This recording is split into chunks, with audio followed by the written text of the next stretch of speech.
To mai sauraro, rigima ta barke a masarautar ta jihar Kano bayan yunkurin juyin mulki da aka gudanar a safiyar yau.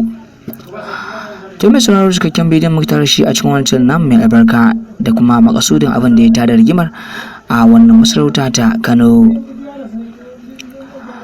Ta amma mai sauraro, idan wannan shine zuwan ka na farko kan wancan nan mai albarka mai suna Tushen Hausa 24, ka samu hannunka mai albarka ka dangwala mana alamar subscribe, kana ka dangwala mana alamar ta ƙararrawa domin hakan shine da baka damar samun zafafan labaran mu ingantattu kuma da zarar mun ɗora. Samu guri ka zauna ka shirya tsaf domin saurara cikakken bidiyon da wancan nan mai albarka. To assalamu alaikum wa rahmatullahi ta'ala barakatuh masu sauraro, barkamar da sake saduwa da mu da ku a cikin wannan rana ta mai albarka. Labarai da mudumin su kamar dai kullum yadda muka saba kawo muku zafafan labarai.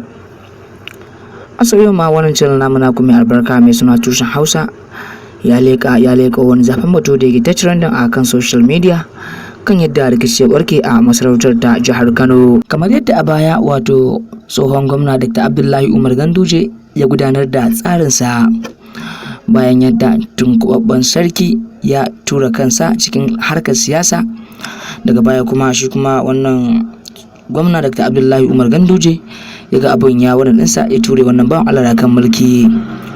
To kuma haka ne dai a safiyar yau rikici ya barke a masarautar ta jihar Kano, a yayin da mutane suna ta tunanin cewa bayan hawan abba gida sai tunkube wannan sarki da kan mulki. To fa yanzu maganganu suna ta yawo a kan social media da kuma raɗe kan batun tunkube wato sarkin Kano Aminu Ado Bayero domin wato Sunusi Lamido Sunusi ya koma kan kujerarsa ta sarauta. To mai sauraro, gaskiyar lamarin muke tare shi a cikin wancan namu mai albarka mai suna Tushen Hausa 24. Mu daga bisani mun samu wannan bidiyo ne na ta yawo akan social media a kan tashar wato Girgiza TV, shi ya wallafa wannan cikakken bidiyo da yake tabbatar da cewa rigima ta barke a gidan sarki a yau Talata.